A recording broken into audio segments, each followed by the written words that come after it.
Koneksi antar materi modul 2.1 pembelajaran berdiferensiasi disusun oleh Deborah Sidi Pratiwi CGP Angkatan 11 Kabupaten Demak. Apa itu pembelajaran berdiferensiasi? Pembelajaran berdiferensiasi adalah pembelajaran untuk mendukung semua murid di kelas. Setiap anak didik adalah unik. Mereka punya kelebihan dan kekurangan masing-masing. Begitu juga dengan minat dan gaya belajar mereka. Bagaimana cara untuk melakukan pembelajaran berdiferensiasi di kelas? Agar dapat melakukan pembelajaran berdiferensiasi di kelas, guru harus 1. Memahami tujuan pembelajaran. 2. Mengetahui dan merespon kebutuhan belajar murid. 3. Menciptakan lingkungan belajar yang mengundang murid untuk belajar. 4. Melakukan manajemen kelas yang efektif.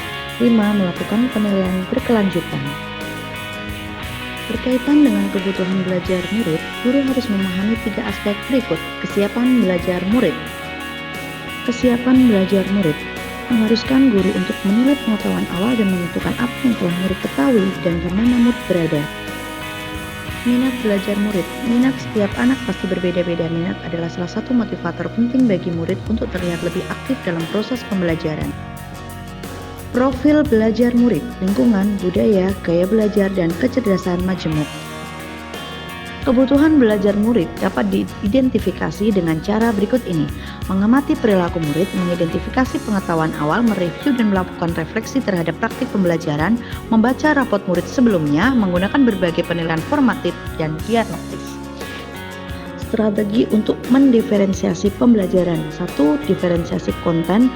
2. Diferensiasi produk. Dan 3. Diferensiasi proses. Diferensiasi konten berkaitan dengan apa yang kita ajarkan seperti materi, konsep, atau keterampilan yang perlu dipelajari berdasarkan kurikulum. Diferensiasi proses, kegiatan yang memungkinkan murid berlatih dan memahami atau memaknai konten dengan cara membedakan proses yang harus dijalani oleh murid.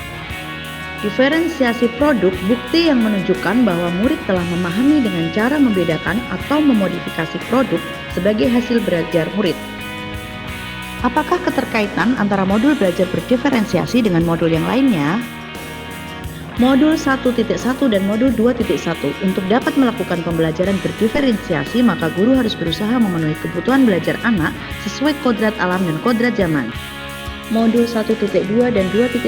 Dalam melakukan pembelajaran berdiferensiasi, seorang guru penggerak harus berpihak pada murid, reflektif, mandiri, kolaboratif, dan inovatif untuk menciptakan pembelajaran berdiferensiasi. Modul 1.3 dan modul 2.1 pembelajaran berdiferensiasi dapat menjadi strategi untuk mewujudkan visi guru penggerak. Modul 1.4 dan modul 2.1 dalam pembelajaran berdiferensiasi, guru dan murid harus ada kesepakatan kelas terlebih dahulu agar dapat pembelajaran berjalan dengan baik. Terima kasih.